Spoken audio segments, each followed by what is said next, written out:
In every life, there comes a moment when the world pushes harder than we expect, and we are forced to choose, remain the same, or rise into something greater. Most people never talk about this silent turning point, the instant when pain, disappointment, or loss transforms into power. The truth is simple. Life is constantly teaching us how to become stronger, wiser, sharper, but only those who pay attention to the lessons evolve. Today's video exposes exactly that.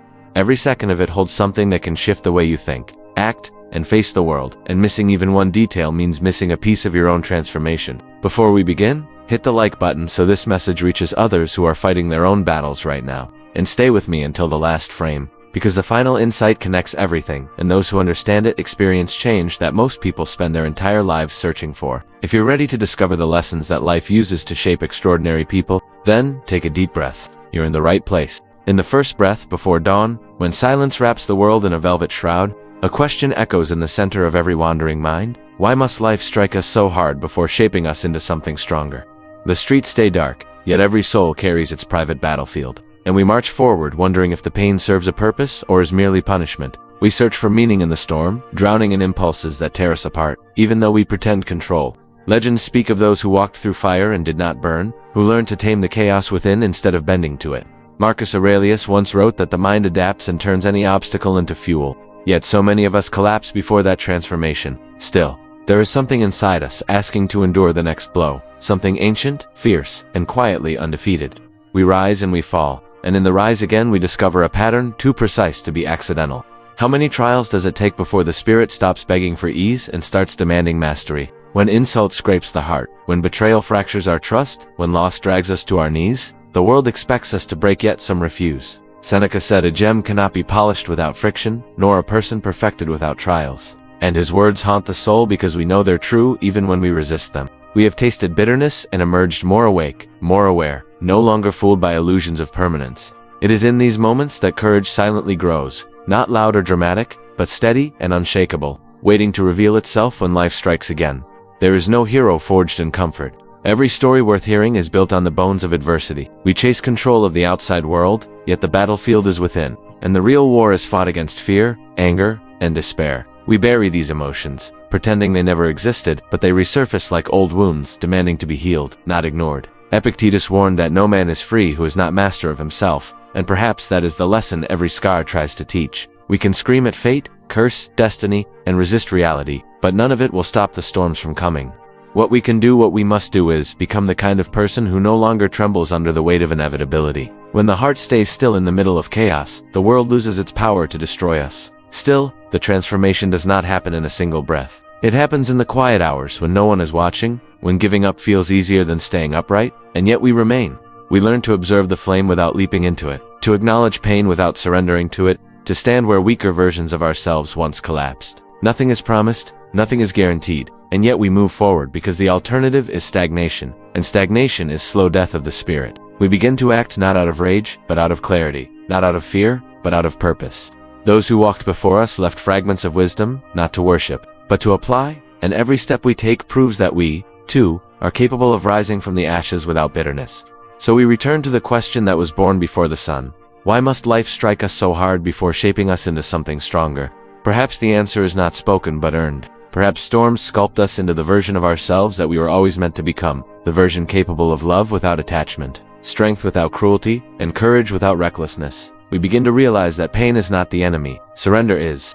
We learn that nothing is taken from us without leaving something behind to learn from. The world is merciless, yes, but it is also a teacher, and we are not its victims, but its apprentices. And without even noticing, we stop asking for the storm to end, and start becoming the one who walks through it unbroken. There are nights when the world feels like a silent predator, stalking us through memories we wish we could forget. And in that darkness we realize that the true enemy has always lived within. We try to control fate with trembling hands, yet we cannot even control our own reactions. Every heartbreak, every disappointment, every failure becomes a mirror, showing who we really are when the mask falls. And still, we fear that reflection. Marcus Aurelius once reminded that you have power over your mind, not outside events. And though simple, the phrase cuts deep because we spend our lives trying to command what never belonged to us. We are dragged by impulses, enslaved by fear, chained by anger, until the moment we decide to stop being prisoners. That moment is not loud. It comes in stillness, and only those who listen can feel the shift. Life does not test us to humiliate us. Life tests us to reveal us. Every time we are pushed to the edge, we learn the truth about our character, not what we claim to be, but what we become under fire. We say we want peace, yet we nurture thoughts that destroy us from within. We say we want strength, yet we avoid everything that could forge it.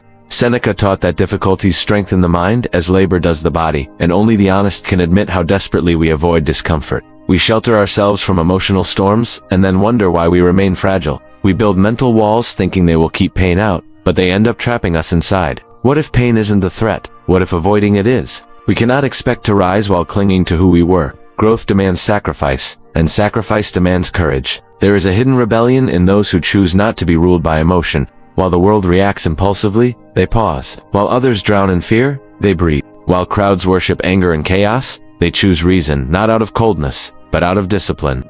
Epictetus declared that no man is free who is not master of himself, and that truth is both a warning and a map. The chains we carry are rarely visible. They are forged from impatience, bitterness, envy. We complain about the weight without realizing we are the ones gripping it. Self-mastery isn't suppression, it is transformation. It is the art of feeling fully while acting wisely, of bleeding without panicking, of losing without surrendering dignity. And in that discipline, we taste a kind of freedom no circumstance can steal. We speak of destiny as if it were a distant mystery, when in reality, destiny is formed every time we choose action over impulse. The path isn't waiting for us somewhere beyond the horizon. The path is carved in every decision we make, while no one is watching. Some wait for life to change before they change themselves, but life does not negotiate. We can spend years blaming fate, people, or circumstances, but no excuse will ever protect us from the truth. The person we become is the only weapon we have against suffering. Aurelius said, "Waste no more time arguing what a good man should be. Be one." And the world grows quieter when we understand that. We stop looking for answers in others. We start building them from within, piece by piece, choice by choice, scar by scar. We begin to realize that life is both the storm and the shelter, both the blade and the fire that tempers it. What once looked like cruelty begins to feel like instruction, and every wound becomes a chapter that shapes our future decisions. Not because fate is merciful, but because we become wiser. No bitterness survives when the spirit understands its purpose. We stop wishing for an easier world and start wishing to be strong enough to endure the one we have. We stop begging for peace of circumstance and start cultivating peace of mind. True power is silent. It does not boast. It does not seek validation. It does not fear chaos. Because chaos is no longer something that happens to us, but something we walk through without losing ourselves. And so, somewhere along that ruthless journey, a transformation takes place. We stop expecting life to stop hitting, and instead we learn how to absorb the blow without breaking. We stop expecting others to save us, and instead we become our own rescue. We stop expecting certainty, and instead we build resilience. The world remains unpredictable, but we stop being fragile. And when another obstacle rises, as it always will, we do not collapse, we do not retreat. We breathe, we observe, we act, we face adversity, not with despair, but with a quiet question written deep inside the soul. What will this make me become? The answer is not spoken, it is lived. Every trial is no longer a curse, but a forge. In every setback, a silent invitation to evolve. If the beginning of our journey asked why life must strike us so hard to shape us, then this chapter brings us closer to an unsettling yet liberating truth. Life strikes us because softness is our natural state, and strength must be built. No one becomes unbreakable accidentally. The storms are not there to destroy us, they are there to remove everything that hides who we truly are. When we finally understand that, we stop fearing pain and begin respecting it as a teacher. What once felt like punishment becomes guidance. What once felt like loss becomes clarity. And slowly, almost imperceptibly, we turn into the kind of people who can face the darkness without losing the light inside. We walk further, and the air grows heavier. Not because the world has changed, but because we have started to feel more deeply. To notice the weight of every thought, every reaction, every choice. There is a moment in every life when running from pain becomes more excruciating than facing it, and that is when transformation begins. We stop asking why life is cruel and start asking what life is trying to make of us. Seneca once wrote that fire tests gold, suffering tests brave men, and the words carve themselves into our memory not as poetry, but as revelation. Adversity stops being a curse and becomes the architect of our identity. It becomes impossible to ignore that every time fate tried to crush us, it was also teaching us to endure without losing our honor. Maybe courage isn't loud. Maybe courage is simply refusing to collapse in the face of the inevitable. Somewhere in this process, our relationship with emotion changes. We no longer cling to impulsive reactions as if they defined us. We observe them like waves rising and falling against an immovable shore. Anger visits but does not dominate. Fear whispers but does not control. Sadness arises but does not paralyze. Marcus Aurelius wrote, "If you are distressed by anything external, the pain is not due to the thing itself, but to your estimate of it, and that statement becomes a key to a prison we never realized we built ourselves. We begin to see feelings not as commands, but as signals, real, valid, but not sovereign. It is in this inner quiet that a new version of us begins to take shape, disciplined not by suppression, but by clarity. What once seemed impossible to possess emotion without being possessed by it, slowly becomes reality. And now, with this new form of vision, we begin to recognize life's patterns. Every defeat that once shattered us now reveals its purpose. It trained us to rise.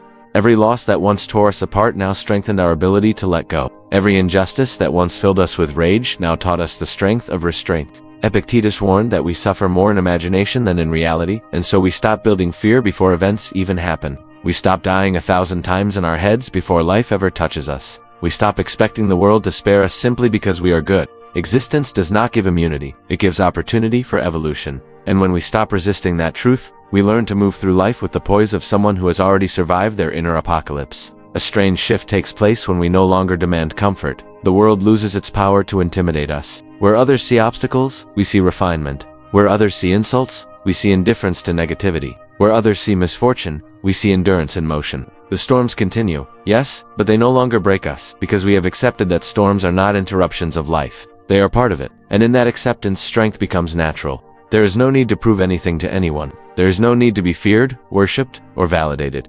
True resilience is silent. It builds a stillness that cannot be shaken, a dignity that does not need an audience, a courage that does not waste itself on theatrics. And so, as the final turn approaches, we return to the question that echoed at the beginning. Why must life strike us so hard before shaping us into something stronger? The answer finally reveals itself not in words, but in the person we have become. Without struggle, we would never have learned discipline. Without loss, we would never have learned gratitude. Without fear, we would never have learned bravery. Without pain, we would never have learned self-mastery. Life strikes because without pressure there is no transformation. Without trials there is no wisdom. Without adversity there is no greatness. We were never meant to remain soft, fragile, dependent on circumstance. We were meant to become unshakable, unbreakable, and quietly powerful, not by avoiding the storm, but by learning to walk through it with our head held high. In the aftermath of every trial, there comes a quiet moment when we look back and barely recognize the person we once were. The wounds that once burned now resemble inscriptions on stone, marking where we fell, but also where we decided to rise again. At first, we believed the world was trying to destroy us. Only later did we realize it was trying to teach us how to stand. It becomes clear that the greatest transformations happen in silence, away from applause, without witnesses. We learn that resilience is not born from privilege, but from surviving what should have broken us. And as we trace the scars not with shame, but with understanding, we begin to see that every hardship was preparing us for the next chapter. A chapter in which strength is not something we pretend to have, but something we embody without effort. With time, a new kind of confidence forms. Not arrogance, not pride, but certainty. A certainty that no matter how unpredictable the world becomes, we have the capacity to respond with dignity. We stop expecting stability from chaos, and instead build stability within ourselves. Fear may still knock at the door, but it no longer demands obedience. Anger may still surge, but it no longer controls our tongue or our actions. Disappointment may still hurt, but it no longer shatters us. We become capable of feeling everything yet bowing to nothing. Aurelius said that the impediment to action advances action, and we finally understand. Obstacles don't block the path, they shape the path. What once intimidated us now fuels us, and the world feels less threatening not because it changed, but because we did. There comes a point when we stop blaming life for being hard and start thanking it for making us capable. We understand that strength without trials is only illusion, and wisdom without mistakes is only theory. The world does not reward entitlement, it rewards discipline, consistency, and self-control. We stop asking to be given what we have not earned. We stop thinking destiny owes us favors. We stop measuring our worth through the judgment of others. Instead, we begin to ask simpler questions. Did I act with integrity today? Did I stay loyal to my principles despite temptation? Did I face adversity with courage rather than despair? What once felt like punishment becomes a training ground, not for the body, but for the spirit. As this transformation deepens, the noise of the world loses its influence. The need to impress fades. The craving for validation dissolves. We see how fragile ego truly is and how much suffering it causes when allowed to lead. We no longer compete with others, because we recognize the real competitor has always been the weaker version of ourselves. We stop resenting those who have succeeded and start learning from them. We stop fearing failure and start treating it as part of progress. We stop hiding from truth and start demanding it, even when it hurts. The world does not become easier. We simply become stronger than the difficulties that once defeated us. And then, almost without noticing, something remarkable happens. We begin guiding others through storms we once barely survived. not by preaching, not by demanding admiration, but by embodying calm in the middle of chaos. Others look to us not because we are perfect, but because we are steady. We speak less and listen more. We judge less and understand more. We inspire not by forcing words, but by living in a way that proves resilience is possible. We realize we were never meant to escape the storm. We were meant to become shelter for others navigating their own. The strength we built for survival becomes strength that heals, protects, and encourages. And finally, after countless trials, after failing and rising, after losing and learning, the first question returns, the same question the journey began with. Why must life strike us so hard before shaping us into something stronger? Now. The answer is no longer only known, it is lived. Life strikes not to destroy, but to carve away everything that prevents us from becoming who we were meant to be. Pain reveals character, adversity builds discipline, loss teaches impermanence, fear sharpens courage, challenges force, evolution. We do not become better because life is gentle, but because we choose to face life without surrender. In the end, we understand that every hardship was a message, not you must suffer, but you must become. There comes a stage when the storms no longer frighten us, they awaken us. Where we once asked why me, we now ask what is this trying to forge within me? The world calls us not to collapse, but to rise. Every disappointment becomes a sharpening stone. Every betrayal becomes a lesson in self-respect. Every failure becomes a redirection. And through this cycle, we realize that we are not being broken, we are being rebuilt. The version of ourselves that once lived in fear could never have carried the weight of the future we are meant for. As strength deepens, perception changes. We begin to witness how most suffering is created not by events, but by the stories we attach to them. We see people drowning in emotions they allow to define them, responding to pain with retaliation instead of reflection. We remember when we lived that way too, and we understand why it left us empty. Now we pause where we once reacted, think where we once exploded, and breathe where we once collapsed. The world has not grown kinder, yet we suffer less, because our suffering no longer controls our decisions. Epictetus wrote that circumstances do not make the man, they only reveal him to himself. And these words become the cornerstone of how we move through life. Every challenge becomes a revelation of character, not a verdict of failure. Through this evolution, the meaning of victory transforms. It is no longer about winning arguments, defeating opponents, or gaining admiration. Victory becomes mastery over impulse. It becomes the ability to remain calm in situations that once ignited chaos within. It becomes the refusal to surrender principles in exchange for comfort. True greatness becomes measured not by applause, but by consistency. And with this understanding, life's game changes entirely. The noise of opinions, the chase for recognition, the fear of being judged all lose their power. The only question that remains is, did I remain loyal to the strongest version of myself today? When the answer is yes, no criticism can diminish us. Eventually, the storms we once cursed become storms we respect. They shaped us into someone capable of navigating life with clarity rather than ego, with patience rather than panic. They taught us that self-control is not repression, it is freedom. They taught us that endurance is not numbness, it is the choice to keep moving with dignity. And in that realization, something powerful awakens, a profound peace that does not depend on circumstance. So now, as we stand at the summit of every lesson learned through pain, we can finally answer the question that echoed from the very beginning. Why must life strike us so hard before shaping us into something stronger? Because without pressure, there is no transformation. Without adversity, there is no wisdom. Without trials, there is no elevation. It strikes so that one day we can walk through the world unafraid, not because it became gentle, but because we became resilient. We were never meant to remain who we were. We were meant to become something greater, something steadier, something unbreakable.